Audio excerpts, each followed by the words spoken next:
If you've struggled with stress, balance, or burnout, and simply feel discouraged or even defeated, and if you're ready to move from force to flow and enjoy ultimate Zen success in your career, health, or relationships, then the Zen Success Show is for you.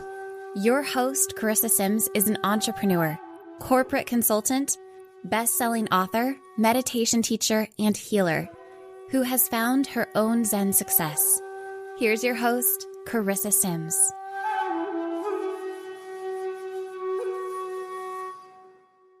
Welcome to this week's episode of Zen Success. Today, I have the pleasure of speaking with Jonathan England. What do you like to be called, John? Yeah, that's fine. I guess most people call me John. It's easy. Okay. For the past 2 decades, John has traveled the world helping people become aware of their ability to empower themselves through source connection and self-responsibility to find their purpose and get paid for living into that purpose. His 5 levels of consciousness provide a clear roadmap for people to easily identify where they are now and how they can move to their next evolution. And John's highly regarded workshop, Awaken Life Live, provides direct engagement and coaching towards living a fully awakened life. John is also the founder of EarthWaking University, a revolutionary educational system. Now I have to learn about this because I homeschool my daughter, but it's probably for me first and then, maybe my daughter. That teaches literacy in health, wealth, happiness, relationships, and spiritual connection with the goal of empowering people to find 3-dimensional freedom. Most people talk about 5D, but that's awesome. Mentally, physically, and spiritually by uncovering their true selves and unlocking their individual life purpose. Welcome, John. Hey, thanks for having me on. You're welcome. And I was so excited to connect with you. Where are you connecting from today? I'm in Costa Rica. Oh, you are? Okay. Is that where you live full time? Yeah, I've been here for about 3 years now. I came from Austin, Texas before here, and then Florida before Austin. Okay, great. So do you ever go on vacation, or do you feel like your life is a vacation? Yeah, my life's a vacation. I mean, the beach is 10 minutes away, so I guess I go to the beach sometimes. And there's just, there's a lot of cool stuff around here in Costa Rica, just massive waterfalls and hot springs and all that kind of stuff. But I hardly live. I live in a village, and I hardly leave. It's just everything I could ever want or need is just right here. So I just really enjoy just being here most of the time now. That's awesome. How did you find that place where you're living? Oh, it was quite a journey. It was... I don't even know. How much time do we have? I don't know where to go on that journey, where to catch it, but it was just, I knew, and there was 7 of us came down here first. First it would just be my wife, and then we came down. We flew in the day before the whole world shut down. I mean, when we landed, the whole world shut down for COVID. Like, we didn't know that was going to happen, but we landed. And then the airport shut down, and they're like, you could be stuck here indefinitely if you don't catch a reparation flight back now. And like, we're going to take our chances. And so... yes! That is so amazing. That divine guidance. I can't even believe it with COVID. That is a miracle. Oh my God, you are so lucky. I mean, you created that luck, but I'm just saying, that's pretty cool. Yeah. Yeah, because we were both listening. My wife and I, we both heard at the same time, you need to go to Costa Rica. You got an hour to pack and fly down there. And so we're like, okay, well, and we just packed some stuff, packed a couple suitcases, and then went to the airport and then flew. And then as soon as we landed, all of a sudden the world starts shutting down, and they shut down all the airports and everything that day. And we're like, wow, didn't see that coming. But but once we got here, we immediately knew. Now, both of us, when we both met, we were both following a vision of like building villages, or she was just want to live in a village where she saw this vision of like people sitting around a big fire and doing drum circles and watching our kids run around in nature and stuff, and And so she had this vision, and it's actually our life that we live today. But I had also had a vision. Mine was about, it wasn't so much about the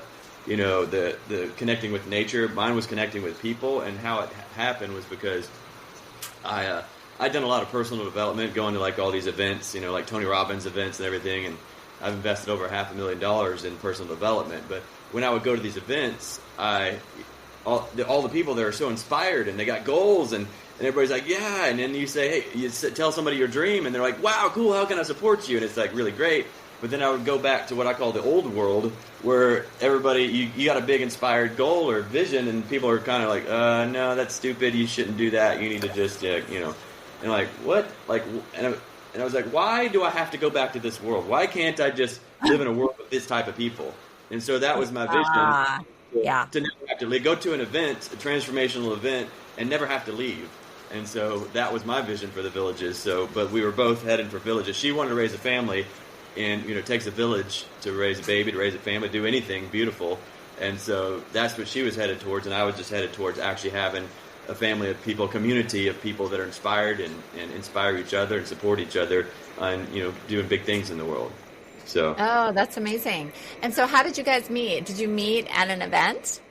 Yeah, it was actually my event. It was called Awaken Your Destiny, and it was just a little goal setting workshop that I was doing when I lived in Florida. And it was the headline. It says, "Are you tired of living someone else's plan for your life?" And then it says, "Then come to Awaken Your Destiny, where you will spend an exciting evening designing your life on purpose." And so this is the third time I'd ever done the event, and I was at this restaurant called Zen Garden, and that's cool. We're a Zen Success podcast. Oh, perfect. Yeah. So I had a musician playing to open up the thing, and I was sitting at a table, and there was only one seat left in the room, and it was right across from me.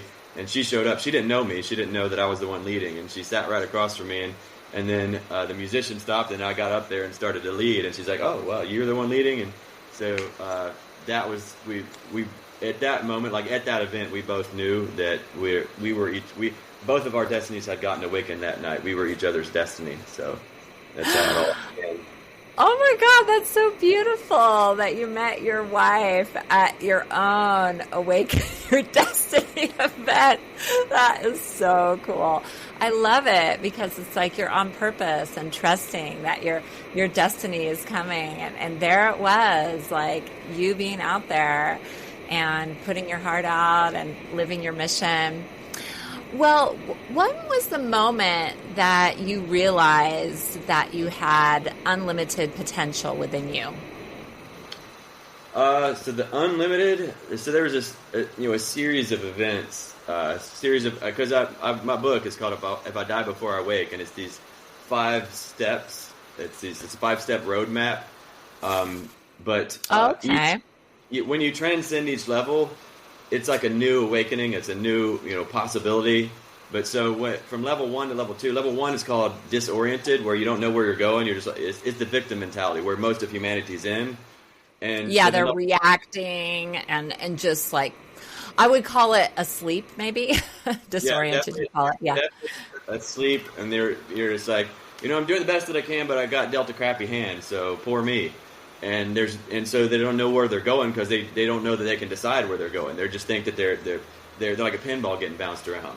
But then level 2 is called goal oriented, where you actually set your goals and you're like, all right, it's the reason I'm broke is because I haven't taken responsibility for it. It's not because my boss doesn't want to pay me. It's because I haven't decided to create to value myself enough to create value in this world. And so I'm going to start doing that. And you set the goals, and you become very successful. That's what level 2 is all about. So when I stepped into level 2, like how I started was by getting a program, a course on real estate investing. No money, no credit real estate investing. Because I qualified. I didn't have any money. I didn't have any credit. And so within my first 18 months, I had made $400,000. Within 2 years, I built a multi-million-dollar empire. So just in level 2, when that happened, I'm like, wow, there's a lot more potential than I had ever possibly imagined. Because previous to that, I was a broke, ignorant, blackout, drunk, atheist beach bum. So to go from that to that's a tongue twister. Yeah. And you did it so well. You just like, it just flowed right out. Yeah, I've said it many times now, but Yeah. so for the shifting of the identity from this victim to this victor, someone who can actually, wow, like I literally made millions of dollars in a couple of years. That's crazy. And so that opened me up to my potential of what I could do in the world. But then when I went to level 3, which is called journey oriented, see level 2 is goal oriented, which you live in the future because you keep setting the next goal. Like, like, okay, I just made $1 million. Now I got to make 10 million. Like now I got to whatever going. Like it's never enough, right? You keep going, right? Yeah, and so hopefully you'll find there's nothing in there in that path. Like there's nothing there, no matter how many times. Hopefully. Yeah, you're just in the back. Yeah. But most people don't find that, right? If they even make it into level 2, then they don't realize the insanity of level 2. But if you do, then you can make it into level 3, which is called journey oriented, where you live in the present moment. You realize there is no path to happiness. Happiness is the path. And so when I entered into level 3, how it actually happened, anybody that I've ever seen that has actually made it into level 3, how they got there was their ego got popped. Like, meaning, like in level 1, like imagine your ego is a balloon. And in level 1, the people's balloon is deflated. And now you can poke it with a pen, but nothing's going to happen because it doesn't have any air in it. Level 2, you blow the balloon up really big. And then level 3, you come in with the needle and pop the thing. So you couldn't pop it until it got blown up. So how I see people getting level 3 is like they're get really good at controlling their world, and then something happens where they can't control it anymore, and it's like your entire life gets wiped out from underneath you, and you accept it. And so that is once that happened, it was because when that happened for me, my egoic identity, who I thought that I was supposed to be, who I thought that I had to be successful, to be worthy of love, it all died in that moment. And so I entered in this state of formless love where I became, like, literally, I left my body, I left my physical, like, I left the false perspective, the separate self, the egoic identity, but I left my body and actually entered into a state of, I became everything for all of eternity. So that was, like, infinite potential, because it wasn't even potential anymore. I actually literally experienced being everyone and everything for all of eternity. So that was level 3. Yeah. There's 5 levels, by the way. Yeah. It's so interesting. When you're talking about level 2 and goal oriented, I would think a lot of society would consider that success, would consider financial wealth or getting your goals, getting married or buying a house, what we think of success. But like you said, once you realize that it's not anything external, it's actually inside of you, that abundance, that wealth. So, that could be why some wealthy people commit suicide, or they're unhappy, because people think they have it all or they have the greatest life. But there's something inside them that knows that there's more, which you discovered, right? Yeah, we're programmed to believe that's the end of the game. And so if you're someone who actually won the game, and then you're like, well, is this it? Then you become hopeless. Like, that's why Robin Williams, Elvis Presley, Whitney Houston, all these people that, Michael Jackson, they won. Mm-hmm. They won the game. If level 2 is the end of the game, they won. But they made it there, and then they're like, now I'm miserable because there's no more, I can't get any more people to love me. Like, the whole world already loves me. There's nothing I can do to get more people to love me, and I still don't love me. So I give up, because they didn't know that. They didn't know there were 3 more levels to go. If they had known that, they'd still be alive today. Is that why you feel so passionate about your mission and these levels? You feel like you can reach people and help them awaken? Yeah. So one of the things that I say is, if you don't want your pain to be in vain, turn your mess into a message. And so there's only one way to learn, is through failure, but the caveat is it doesn't have to be your own failure. You can learn through someone else's. And so I've failed immensely, and so so it's not in vain. It's not in vain already because I got the message from it, so it's already great. But the more it's in giving that we receive, so the more that I can actually give the message that I got from the mess, the more the more good that it does in the world, the more contribution that I am, and the more people actually can step into their awareness of their true selves instead of living in this false identity. So everyone. That's amazing. So, were you doing any spiritual practices when you reached level 3, when you felt that complete surrender where you felt like you were everything all at once, the universe was you? Yeah, how do you feel like that happened for you?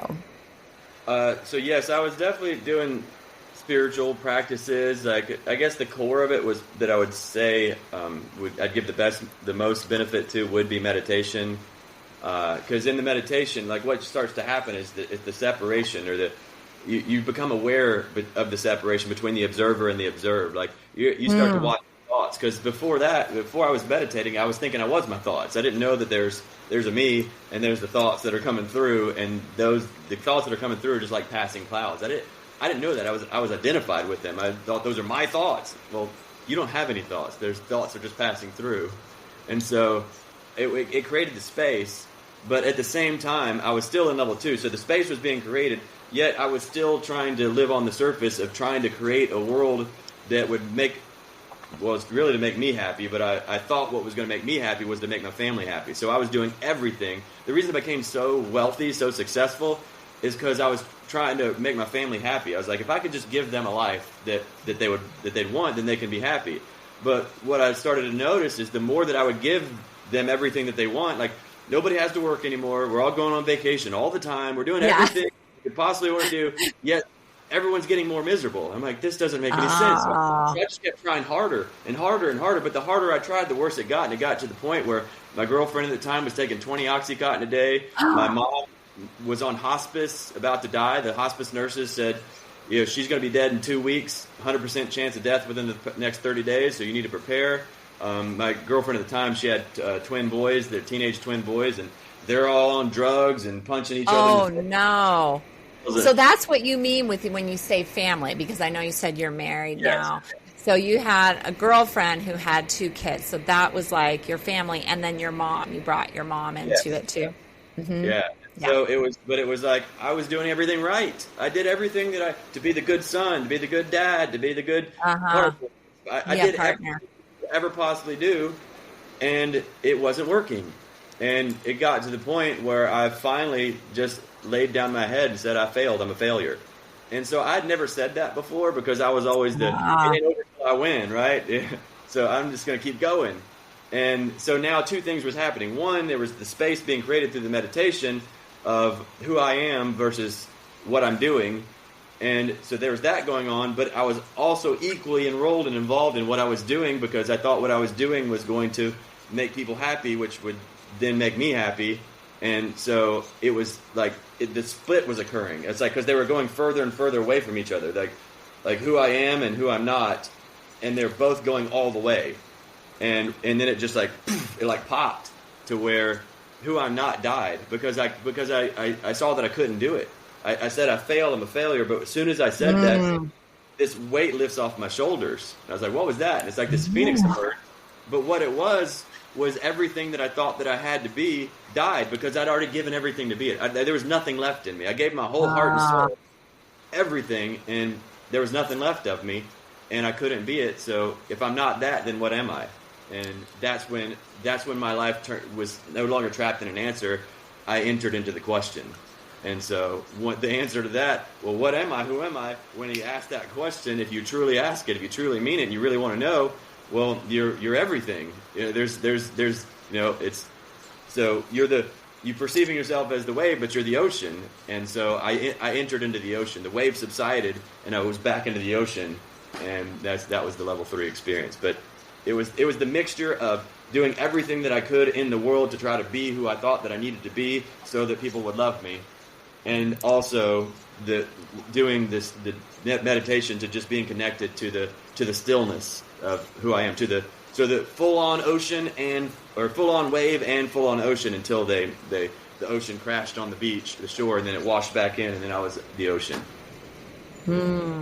Such a beautiful analogy. I love the ocean analogy. And it's like, I've heard this before, that we are all part of the ocean, but the way you're saying it seems so much grander. Like, people have said we are all waves in the ocean, we are all coming together. But then when you become all of the ocean, then you are everything, you are every wave. So I just feel like that is so much grander and more in alignment with our divinity and who we truly are, that you can wake people up to. So that's just beautiful. You really took me there to that beach in Costa Rica. Yeah, I love that. And then do you have those spiritual experiences actually in the ocean? Do you go into the ocean and just like feel or meditate or experience that again? Oh yeah, for sure. So then the next, because there's 2 more levels. So I know we're not even okay. So we'll get back to that. Put a pin in that. Yeah. Because so I'm showing you, like, because I just was that, am now, for forever, like, it was the formless love. So then level 4 is I entered back into time. I became a wave again, but this time I was in the world and not of it. Wow, this is so interesting. Okay, got it. I see. Yeah, so I became, like, my awareness moved back into this, this perspective. Like, now the consciousness went back into this separate perspective as the wave, but with the complete awareness of the ocean. It's no longer, I didn't feel separate from I don't feel separate from any other waves anymore. So I'm carrying that complete wholeness, the oneness inside of me as a wave, seeing all the other waves as me, and we're all one. There's an infinite connection between all of us, and it's always in me. So I always feel that now. But then there's there's just throughout the journey, there's different experiences. But one of the things that I actually had to do, like, not had to, but this was actually part of the calling to move forward into who I am in this world now, like why I am in this world, is I was like kind of stuck in the oneness, and it was like I had to consciously choose to move back into the wave. And I see. Because you felt like not motivated or just in bliss all the time, like moving forward in your life was a challenge or something? It wasn't so much a challenge. It was just that, like, because once I entered back into this body, see, I'm here for a reason. Like, everything happens for a reason. And so if I was still, my consciousness was moved back into this body, it's here for a reason, and the purpose of it was to give that awareness to the rest of us, so we could all remember that we're all one. And so now I went from formless love, which was this ego trying to figure out how to get love, because I thought love was something that you get, not something that you are, and I was trying to figure out how to become good enough so people would love me, so I could finally feel love. So I was form, but I was a loveless form. There was no love in it. Now, the love was in there, and the love was everywhere. I just couldn't experience it because I perceived myself as a separate self. So that was the egoic identity. When I went to level 3, I actually became formless love. So from loveless form to formless love. So there was no more form. There was no more body. I was all of it for all of eternity, the whole ocean. But then level 4, I moved back into love and form. So now all that love, the infinite connection, the wholeness is inside of me, and I'm not here to get anything from this world anymore. I'm here to bring something to it, to give itself to it, to give love to it all. And that's so beautiful. Just breathe that in, audience. Breathe that in. Yeah. So there's like a reorientation. Oh wait, we were breathing in. Oh, sorry. Here, let's go ahead and breathe it in for a moment. That's okay. I didn't want us to rush over that moment, because it is just so pure and so beautiful to just feel it for a moment. So yeah, so you can just breathe that in, everybody, and release. Yes, because Jonathan is awakening you to your true potential. So pay attention. Okay, carry on if you didn't lose your train of thought. No, that's great. Thank you. Because in the journey, so level 5, I'm just going to kind of give you a little preview. So level 5 is, it's the not my will but thine be done, and I got one job, just stay out of the way. And so what was like, there's a flow that just comes out of me, and I've gotten really good at not, I don't know what I'm going to say. I don't know what, like John doesn't have any, John, the separate self, the wave, is getting to experience everything that's coming through at the same time everyone else is. It's unfiltered now. But so there's just like a flow that just keeps coming out when it's time for the flow to come out. But I also heard it was time to receive for a moment, to take, when you breathed in, I was listening. And then so that was the point of that moment, for the people to receive it, because there's still people that are catching up with. I know, you're very fast. These words, but if you can feel it or go to one of his workshops or read it, you can catch up in your own time. Yeah, beautiful. Yeah. So time is an illusion, but the clock's still ticking, and I'm speaking from most people's future. Like, that's where I'm at. I'm in their future, but in truth, I'm with them right now where they are, because I'm speaking to your true self, to who you truly are. Beneath there's the ideal self, which is who you think that you're supposed to be, the mask that you put on. Underneath that is your real self, of who you think you are, like the one who's not enough, that you built the mask to try to run away from. And then underneath the real self is your true self, which is your infinite, eternal, perfect being. So I'm aware, I'm always speaking to the true self, but I'm also aware of the ideal self and then the real self that I'm speaking through to get to who you truly are. So again, when I'm talking to the true self, we're here together in eternity. But I'm talking through the ideal self and the real self to get, to bring eternity to the awareness of the emotions and the mind. So it's a journey that it's not actually, it's like Dorothy in The Wizard of Oz. She's going through this whole journey to get to the wizard, and then it turns out it's nothing there. It's a scam. It's a facade. It's a fraud. But then she closes her eyes and clicks her heels and says, there's no place like home, no place like home, no place like home. There's a Bible verse that says, seek first the kingdom and all else will be added to you. But the kingdom of God is within you. And so she was entering into the kingdom of God. And I always say, don't do things for your worthiness, do things from your worthiness. But you got to get there first. We leave what's real in the pursuit of what appears to be. We already are worthy, but we're trying to figure out how to become it. But trying to figure out how to become it is leaving the awareness that we have been it the whole time. So Dorothy is seeking first the kingdom. She's dropping back into the kingdom. So mind, emotions, and heart. The heart is the kingdom. So you go from your mind through the emotions to the kingdom, to your heart. And so she was entering into it. And then once she got into the kingdom in her heart, no place like home, no place like home, she opens up her eyes. Now the kingdom is informing her emotions, and her emotions is informing her mind. So inspiration and formation, and suddenly she opens her eyes and she wakes up and realizes that she was home the whole time.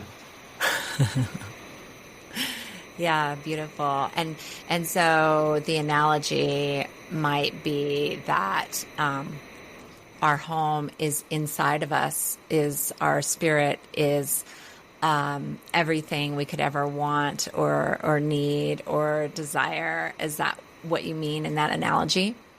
Yeah, so it's all I need is within me now. The kingdom of God is within me. So, but you will never, it appears without, though it is within. The biggest myth is I'll believe it when I see it, but the truth is I'll see it when I believe it.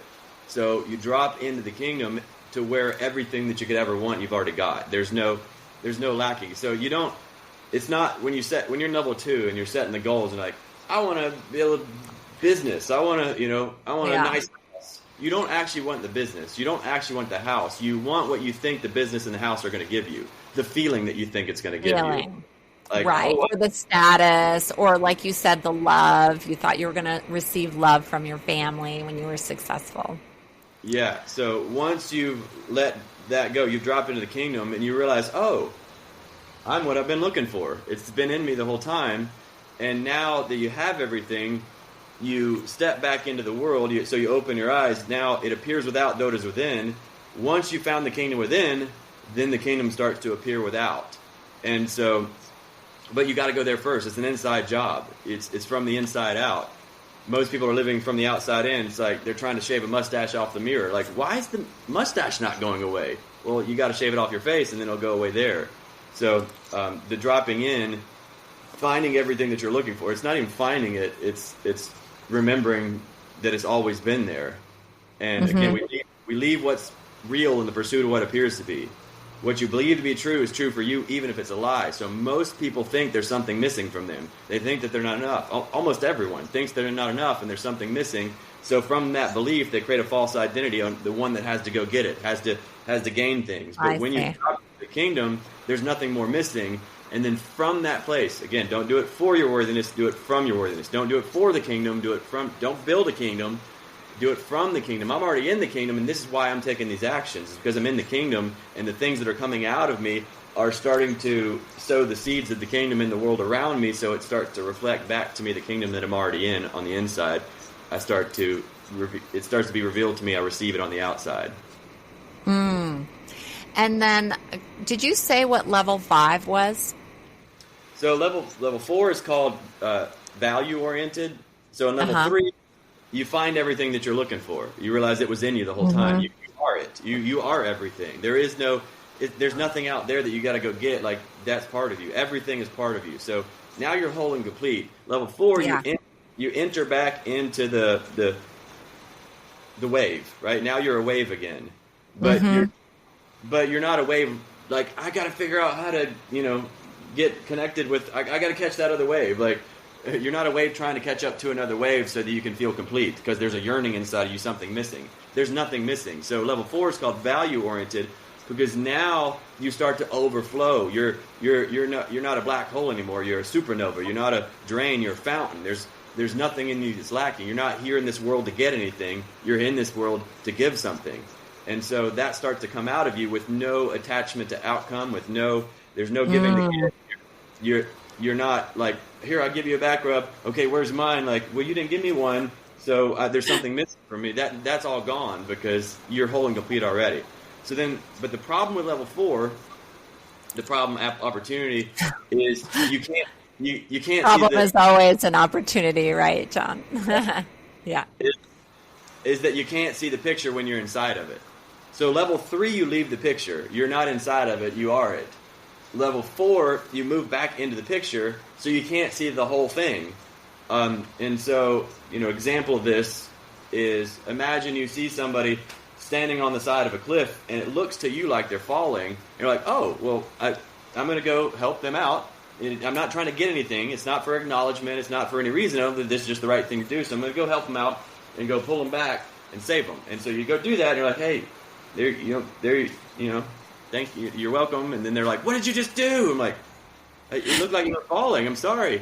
What's wrong? And then like, I wasn't falling. I was saving that person. There's another person falling. And so you thought, from your limited perspective, you thought somebody was falling, but no, they were trying to save somebody else that was falling. So you thought you were doing good, but you actually did bad. In the illusion of good and bad, you didn't help because you were looking from your own limited perspective. So level 5 is it's called soul oriented, but this is the not my will but thine be done, where you don't try to figure it out with your head. You lean not on your own understanding. You don't walk by sight.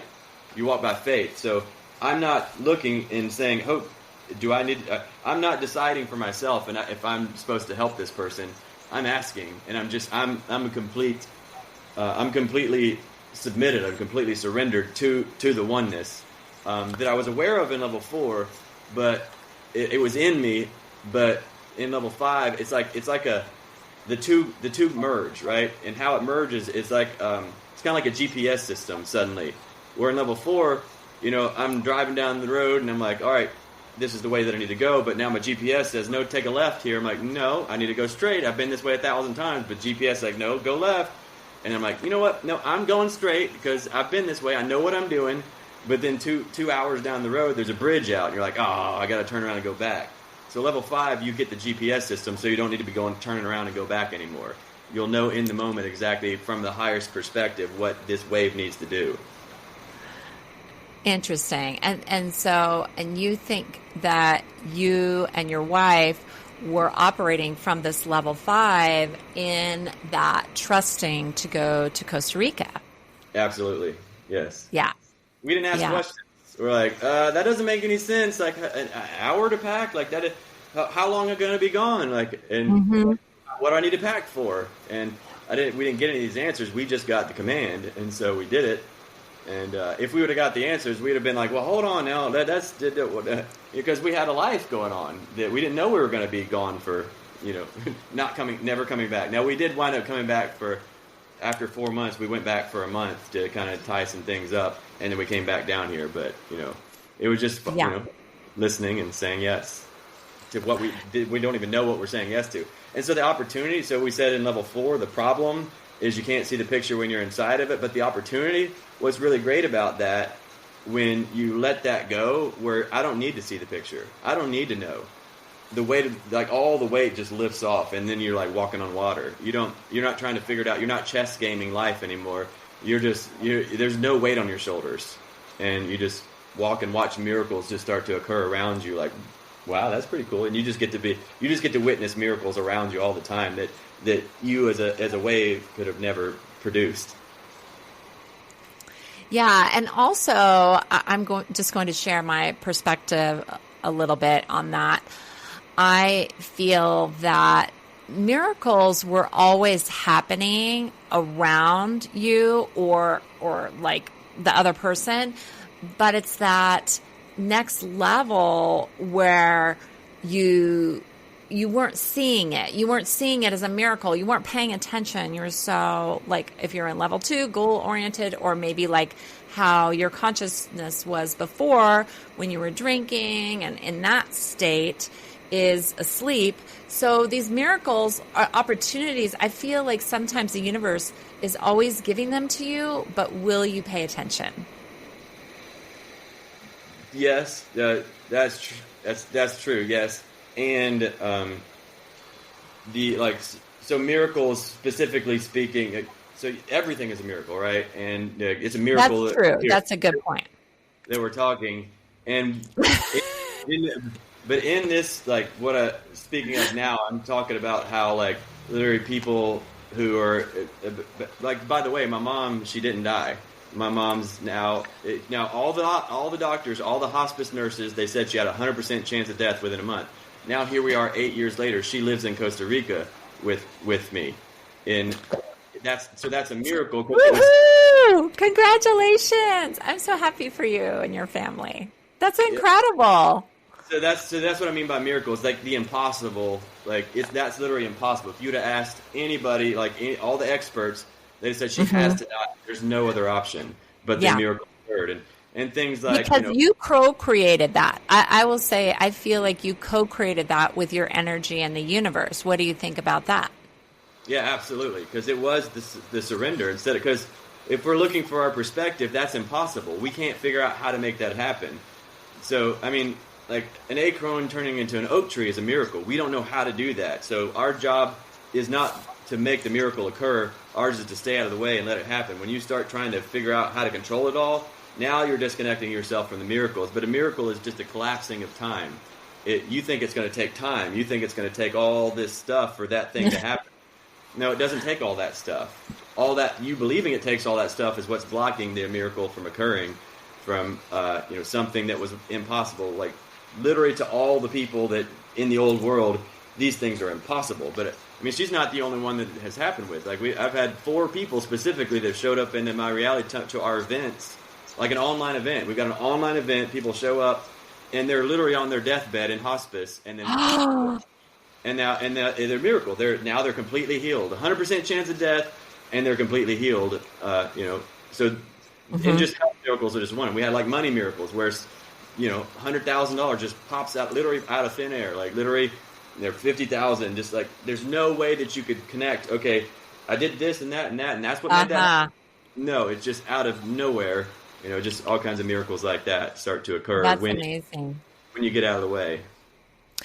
That's so interesting, because I also think there might be something because of your level of frequency and vibration that just being in your presence is a little bit of an awakening. Have you ever considered that? And miracles? Yeah, I notice it for people that have, like, wherever they are on the journey, if they're too far along the journey, they literally can't even hear me. It's like I'm sharing with them, and so I'm sharing these gold nuggets, right? These bombs of like just complete awareness. Truth bombs.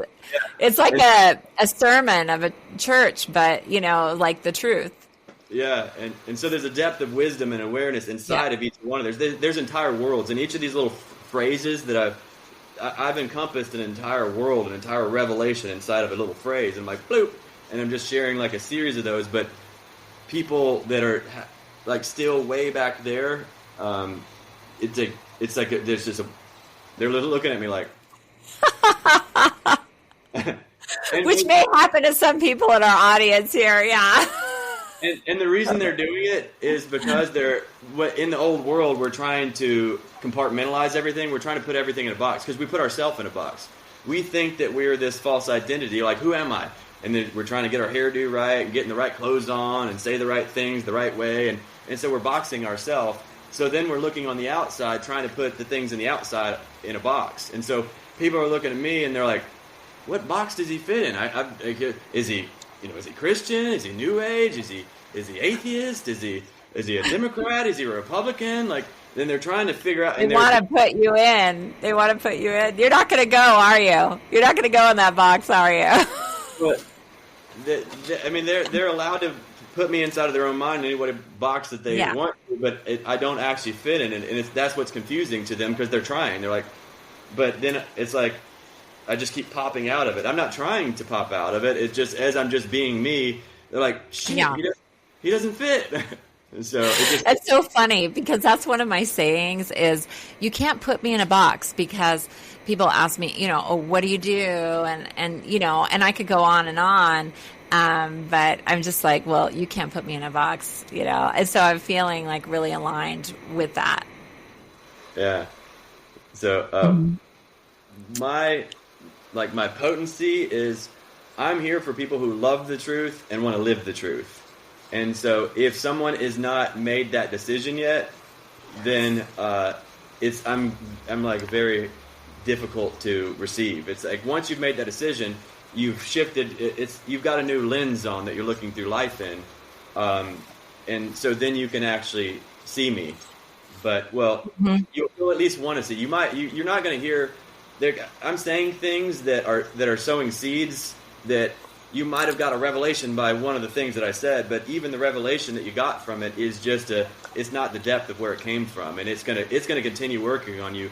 There's things that came through me just in this conversation that your audience for a month from now, 2 months from now, it's going to keep popping and cracking open. They're going to think, wow, I got something, but like a month later, 2 months later, 3 months later, they'll come back and listen to this and like, holy shit, that was in there that whole time. Like, because it'll take time for these seeds to germinate in the illusion of time. It'll take time. Yeah, I get that.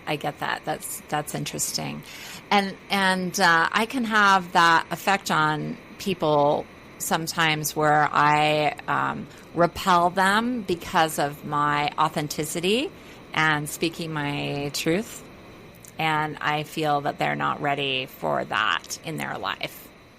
Yeah, and that's fine. It's not like a problem. It's just it's not. It's just interesting. Yeah, I was an evangelist atheist for like 20 years, right? It was my job to convince people there is no... Oh my God, that's so interesting. I didn't know you were evangelistic about it. And did you live in Texas? No, did you grow up in Texas? No, Kentucky. So I went from Kentucky. Oh, but still the South. But I mean, that's like, okay, if I put a label on it, Bible Belt or, people are like heavy duty, don't take away my God or my religion, right? I mean, is that what you were around? I was up, and I was all up in it, It was because I just had this mission to prove them wrong. Now, underneath that mission to prove them wrong, really, I wanted to be proven wrong. That's what I would have never said that. I would have never. I didn't even. That's beautiful. You I were was hoping there was something. yeah, not to my awareness. Like there was no awareness anywhere that I was actually Oh, hoping yeah. I You was mean wrong. your soul. In Yes, your like soul. because once I was proven wrong, then it like and it the ego cracked open. My soul was like yeah, and it could see the whole journey. Like I could see there was times where I really thought I was in control. I thought this I did this, but then hindsight being 2020 and from above the picture, I could see the whole time I was being played. I was being moved around. Like if one example, like when I was I remember I just love Halloween, right? I don't, do I still love? I don't know. I don't do a lot of Halloween anymore, but that was my Maybe favorite. it's a strong. Okay. It was my favorite thing, Halloween and going to like haunted houses and things like that. But I Okay. remember one Halloween I dressed up as a priest. I had my little priest outfit on. I'm just getting drunk, like blackout drunk, and I'm just thinking it's so funny with my priest outfit getting so drunk. And Yeah. and now looking back, I'm like, oh, look, I was getting played that whole time. I thought I was laughing, but I was the laughing stock the whole time. God was laughing at me because He knew my future. He knew where I was going to be going and what He had planned for me. So Yeah, that costume was a little glimpse into your yeah, future. I thought it was so. Oh, that is funny. So your parents, were they religious? I wouldn't say like religious, but they were Christian, not like dogmatic, really heavy, Mm-hmm. Christian. But it's Christian. They would say if they were asked, they'd say Christian. Yeah. Um, But what made you atheist? Do you feel that maybe you were just a questioning person, that you were just curious, or what do you think set you on that path? great question. I know exactly what it was. So yeah, when I was young, when I was younger, I had an older brother who had muscular dystrophy, which is a terminal disease, and Yes. so I was his younger brother, but I was taking care of him because as you get older with muscular dystrophy, you get weaker, and he couldn't It's even walk. He progressive. couldn't Yeah. feed himself. So when I was 12 years old and he was 16, uh, my mom, we were in his room, and we knew this was the night. This was the night that he was going to die. But my mom sent me into the room and told me to tell him it's okay to die because he's only holding on for us. He's suffering, but he's holding on for us. So I'm like, okay, I got my mission, and so I went in there and we watched movies all night because we knew when he goes to sleep, he's not waking back up. So we tried to stay awake as long as we could. And the last movie we watched was called A Nightmare Before Christmas, and this was 2 days after Christmas. Was this night, and we watched that final movie, A Nightmare Before Christmas. I guess that's also part of my Halloween thing because that was like all a Halloween thing. And then I looked over at my brother. His name's Matthew, and I said, Matthew, it's okay to die. Now I didn't believe that, but I had to lie to myself in order to say that because I had to do this for him, for my mom, for my family. This was my mission at 12 years old, and I said it's okay to die, but I disconnected from myself when I did that because I had to lie to say that. And Because you didn't really believe that in you. no, it wasn't okay. But It's now, just you. Yeah, you were trying to be the good son to your yes. mom. And So, and I was trying to, like, I went all the way so much that I lied to myself so that I could be who I needed to be. I lied to myself about my feelings, and I numbed myself off. And now I didn't know what decisions I made in that evening, but I told him it was okay to die, and he said something back to me. I couldn't hear I heard the words, but I didn't know what he meant. I'll tell you in just a moment what he said, and it's going to blow you away. I said it's okay to die. He said his last words to me, and we're holding hands. I see him close his eyes. He takes a breath, and it's like all the air comes out, and his body turns blue, and he lets go of my hand. Now, I don't let go of his, but he let go of mine. And in that moment, like everything changed in me. Because who I was up until that moment was my brother's hero, the one to take care of him. And now, not only do I not know who I am anymore, but I'm also disconnected completely from my own feelings And so from that moment, I went into darkness. And that's when I said, like, the thing that I spouted out really fast earlier, I became a broke, ignorant, blackout drunk, atheist beach bum. Did you start drinking at that point, or were you a little bit older? It was a couple more years, so it was like 14. 14. Yeah, I started out, how I started was me and my friends stole 32 cases of beer from a Kroger's, which a grocery store. We stole 32 cases. Yeah, I know cases. Kroger. Yeah, and now it's just a couple of us kids with 32 cases of beer, and we start chugging and funneling, and it just was just a spiral. But now I didn't know what I had decided in that moment. Well, the two things happened. One, I disconnected from myself, and all I was trying to do was shove my feelings down. I didn't know that's what I was doing, but that's why I was getting blackout drunk, because I was trying everything I could to not feel the pain that was in me, because then it wasn't conscious, but the decision was I can't feel this, because if I do, that means I lied, and I don't want to lie. I want to be the one who did the right thing. And so again, none of that was conscious, but that war was going on inside of me, so I was just trying to numb it all out. And but there was three decisions. Looking back, there was three decisions I made in that moment. One, life is meaningless. And the reason I decided that's the only conclusion I could come to, because my brother dies at 16 years old. He was stuck in a wheelchair for most of his life. Like, how can there be any meaning in life if he didn't get to fucking live one? You know? And like, it hurt. And how could I come up with any other conclusion? The second decision I made was that there is no God. Because if there's a God, then either there's something wrong with him or there's something wrong with me. Either it's my family's worthless or he's worthless. And I can't be okay with either. Like, if he punished us, well, then either we deserve to be punished like this, or he's just a complete asshole, and I'm not okay with either. So there can't be a God.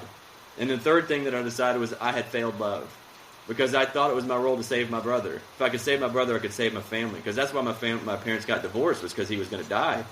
And so all those decisions happen in an instant. All change happens in an instant. And I went to hell in that moment. And it took me 20 years to come out. But how that actually happened was I rear-ended a car at a stoplight when I was blackout drunk and went to jail. Oh, really? And so did you hurt anyone? How did you end up in jail? I didn't hurt anyone. Look, there's my wife. I usually have a green screen. Hi. Well, we don't. Sorry. Background, but okay. How nobody got hurt, but when I rear-ended the car, like, I didn't know I was driving until I hit the car, and all of a sudden I came to, and I'm like, what's going on? Where am I? I'm like, oh crap, I'm driving. Oh. So I put my truck in reverse and tried to run, but there was a cop sitting at the stoplight right where I did it, so there was no getting away. But thank God, because that cop was grace. That was God waiting for me right there. It's like, wherever you go, there you are. You can run, but you can't hide. He's your angel. He was your angel. So that cop took me to jail. I'm sitting in jail, and now here I am. I can't run anymore. I can't hide anymore. And most importantly, I can't numb anymore. There's nothing I can do because I'm stuck in jail. I can't numb it out. And so there I am, just listening to that voice. You piece of shit. And it was just like, I had to hear it and I had to feel it. And I started to feel it fully, but then when the voice didn't stop. After I was feeling, I'm like, yeah, God, I get it. But then the voice is like, you could have killed somebody. I'm like, yeah, I know. And by the way, at that exact same stoplight, I had a friend a year previous who T-boned a car at that stoplight while he was blackout drunk, and he killed someone. And he went to prison for life. Wow. At the same stoplight, doing the exact same thing that I did, it was a completely different fate than mine. So I'm like, you could literally, there's no reason that I didn't kill anyone. But so now I'm hearing in the voice like, you could have killed someone. I'm like, yes, I already know. I'm beating myself up. Nobody got hurt. But you could have killed someone, John. I'm like, yes, I get that. But then the voice started to I could hear that it meant something that I hadn't heard yet. Okay. And it's saying, you could have killed someone, John. I'm like, yes. And then it says, if one of your actions could hurt someone, then another one of your actions could do what, John? Because it could help someone. And it says, so if your actions can hurt someone, that means your actions matter, correct, John? I'm like, yes. So if your actions matter, then that means you matter. I'm like, I guess. And he's like, if you matter, then that means life matters. I'm like, so in that moment, I decided from this moment forward, never again will one of my actions hurt somebody. My actions are only going to help people. And I made a decision. So remember, all change happens in an instant. In one instant, one decision, I went to hell. Another instant, another decision. In one of my darkest moments, I come out. Now, I still had the journey to go along, but at least I saw the light. I had a guiding star to actually help people, to actually use my life to make a difference. And that it was a crazy ride through that to get to that light. It was quite a journey, but along that journey, I gained some tools, I gained some gifts, I gained some wisdom, I gained some insight. But one of the things I started to realize how this reality worked, how it operated, and it appears without, though it is within. And so there was a moment where I got really sick, and I had met my wife Mel, and I had learned these breakthrough processes where I could take people through breakthroughs to set them free from their prison, from their limiting beliefs, their false self. And that's how the miracles occur, by letting go of the lies and letting the truth set them free from the inside out. So I've got these processes that I could do, and I was doing them with others, but I didn't have anybody who could do it with me. So here I am getting really sick, and I've got a 104.8 degree temperature. It's like my organs are frying. Oh my God. And I know I'm about to die. And so I'm like, Mel, I need you to walk me through a breakthrough. And so she's like, okay, what do I do? And I said, just ask me this question. So I was walking me through a breakthrough, and I had her ask me these questions. I said, ask me how this all makes me feel about myself. And she's like, okay, well, how does it make you feel about yourself? I said, I feel like I failed God. And she's like, okay. And I said, ask me the first time I remember feeling that. And she says, when's the first time you remember feeling that? And as soon as she asked me that question, all of a sudden, it was like the ghost of Christmas past took me out of my body and dropped me off into my brother's room. And here I am, all over again. And I'm like, no, I don't want to go here. No, take me out. This is not, I've already done this once. I don't want to do this again. Get me out of here. But I couldn't go anywhere. I couldn't run. I couldn't hide. I was stuck there with my brother, watching him die all over again. But this time, I couldn't hide my feelings. This time, I broke down. And I was trying to tell my brother it's okay to die. And I said it's okay to die. But as I said it, all of a sudden I'm just pouring just tears. And so I'm in the spiritual, talking to my brother there in the moment. But my body's still here with Mel. And my I'm just crying, like just pouring out, just snot and everything. It was like decades of pain coming out of me when I'm telling my brother it's okay to die in, where I was, where my soul was. But then I said it. But I got to feel my feelings fully this time. So I wasn't walled off, and I could actually hear what he said. So I heard the words the first time, but I didn't know what they meant. He said it, so the second time I heard the words and I got what they meant. You want to know what his last words were? Yes, of course. Matthew says, John, I'm not dying, I'm waking up. He said, I've been stuck in this body in a wheelchair. I haven't been able to run. I haven't been able to play. I haven't been able to be a kid. He says, I'm going home, and I'm going to be able to play. I'm going to be able to run. I'm going to be free. And he had these pictures of these dolphins. He just loved dolphins, and the reason he loved the dolphins is because they could jump. They could do flips, play. And he says, I'm going to be like those dolphins. I'm going to be able to play. I'm going to be able to flip. I'm going to have fun. And so I couldn't hear that. Yeah. I thought he was that body, just like I thought I was this body. Right. So full circle, the moment that I decided there was no God, when my brother dies, when I finally got when I went to full circle, I came all the way back to the moment, that's the moment that I met God. Like, that's when I really knew who God was and what God was. So I didn't lose my brother that day. I lost what my brother was not. And when I lost what my brother was not, when I came full circle, because when I'm here again, I'm doing this breakthrough, but my body in time is sitting here like about to die. And so I'm about to lose my body in time, sitting there next to Mel, because it's, organs are frying. But even if my body would have died in that moment, it didn't matter to me, because I knew that my body wasn't me. And that was the wave, right? That the body's just a wave. And so it was returning to the ocean, and that's God. Yeah, that's beautiful. So is your book inspired by you and your brother, If I Die Before I Wake? For sure, Okay. yeah, he's in the book. It's the story because there's three parts to the book. There's the path, the Mhm. proof, and the process. So the path is the roadmap, which are the 5 levels. So it's distinguishing the 5 levels, so people can see themselves where they are in the journey. And then the second part is the proof, which is my journey through the 5 levels. You'll hear my story going along, and you learn best when you don't know that you're learning. So as you're here, like you guys just heard my story right there, and you went on the journey. I watched you for sure go on the journey with me in that Oh story. yeah, you saw me, or you probably felt me too, Yeah, because I felt you fully. you're intuitive. Hmm.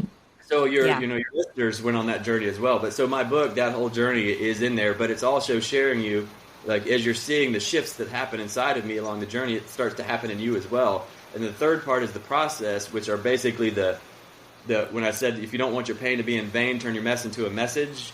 So it's the recipes. And I say there's only one way to learn. It's through failure, but the caveat is it doesn't have to be yours. So in part 3, it shows you the processes, the recipes that I created. Say, don't do this, do that if you want to transcend this level. So that's what the book, and it's called If I Die Before I Wake, because I'm not talking about if you die in your sleep tonight. I'm saying when you woke up this morning, I'm saying you need to wake up again. There's another awakening. There's a death of who you're not and a resurrection of who you are in this world. What happens if your body dies before you become aware of who you are? So that's what the whole book was about, and it shows you how to wake up from let who you're not die, so who you are can live, who you truly are, who you're created to be, can actually live and thrive in this world, and then heaven can be brought to earth through you. That's beautiful. You're activating my third eye, so I feel it itching and getting awakened and activated. I want to hear about your EarthWaking University. Can you share about that a little bit? Yeah, so that was so how I entered into level, I'm not going to tell the whole story on how I actually entered into level 5. It's a crazy journey, but it'll take Okay. Maybe it's in your book? Can read about it in your book? I'm pretty sure it's in there. Okay. I'm Cool. pretty sure. Yeah, because we just have a few minutes, so yeah, that's fine. But so when I entered into level 5, there's the moment happened. It was like God came and asked for my life, and so I said yes. I didn't know. I like, well, what are you going to do with it? And there was no answer, so I had to say yes, and I didn't know what I was saying yes to. On the other side of that, once that happened, now in that moment, it was like this body got to fully experience the formless love, but in a form. That was the moment that it happened, because I made the journey from my head to my heart, like right there, and now I was in the kingdom and listening from that moment forward. That's when I was tapped in, and I didn't know what love was until that moment. I didn't know what peace was. I didn't know what joy was until that moment, and it all happened. But then on the other side of that, the next day, I woke up with these three missions, the reasons why I'm still on this planet, why this body is in form right now. And the 3 things were reinvent the educational system, reinvent the monetary system, and unite religions. And so, Wow, that's all, John? I'm just teasing you. well, that's what I was like. Well, how am I going to do that? And then God's like, before we went in this, I told you I'm going to give you a favor. If you give me your life, I'll give you a favor, but you can never take credit for anything ever again. He's like, you got one job, stay out of my way. So when I'm like, how am I going to do that? He's like, you're not. You're going to stay out of my way and let me do it through you. And so it is big things, but that's beautiful. John's not doing it. John's being done by it. I love it. And so they can learn more about your educational system. What's the best way to connect with you? I can also put this in the show notes, but I just wanted to give people it now. I'd say your first step, just download my book. You can get it for free. If you go to findyourpurposebook.com, and you can just go download the PDF and the audio version for free there, and that'll start on the journey through the 5 levels, which the whole educational system is built around those 5 levels, because each one of them is also tied to, level 1 is tied to health, taking responsibility for your body. Yeah. Level 2 is tied to wealth, taking responsibility for your external environment. 3 is happiness, taking responsibility for your internal environment, your thoughts and your feelings. 4 is relationships, taking responsibility for connection and contribution to others. And 5 spiritual connection, taking responsibility for your connection to the oneness. But Oh my gosh, it's so beautiful. Yeah, they'll download my book. They can go on that journey, but also you'll get another opportunity there on the page where you download my book for an event that we have, Awaken Life Live, the one I was telling you about earlier, where the people show up and on their deathbed and come out, or people are suicidal. They're literally, this is their last chance. They got their camera turned off. They're about to kill themselves. That's the only reason they're here, is because they're gives one last ditch effort, and then we get their camera turns on right in the middle of the event. And they're like, I'm ready to live, and then we'll do a breakthrough on them, and you'll watch them completely alter in that moment. So that event, you'll have access to that. You can attend it. It's free. It's a free gift as well. You can make a donate. We're a nonprofit, so you can make a donation any amount that you would like. But you don't have to. You can just come and enjoy the experience. But that's wonderful. Yeah. Thank you for sharing that. Sorry, I think your internet connection is a little bit bad because the video turned off. But that's okay. We got to experience a lot of you through the interview. And so I wanted to ask, what is Zen success to you? What is Zen success? Yes. Just the phrase, or are you talking about what you? So no, this is just a phrase. Okay. What you think it is. Mm-hmm. So Zen success is Zen is transcending the need for understanding. It's the peace that transcends all understanding. So as you drop into that peace, then purpose will then come out of you, because you're not trying to get anything. You actually are something, and so you are success in this world because you are the answer. Peace on this planet, which is what this world needs right now. I love that answer. Thank you so much, John. It's been such a pleasure getting to know you, and I got to see your wife for 1 second in the background. No, I'm just kidding. No, she didn't want to. Hearing about your best-selling book, Community in Costa Rica, and EarthWaking University. So I'll put your website and how to connect with you in the show notes. Thanks for being on the Zen Success Show, John. Have a blessed day. All right. Thank you.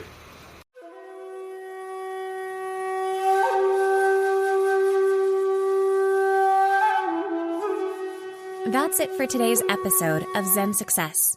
Head on over to iTunes, Google Play, Spotify, or wherever you listen to shows. Subscribe to the show and share with friends. Be sure to head on over to ZenSuccessShow.com to help you on your Zen success journey. And join us on the next episode. May you find your own Zen success in life.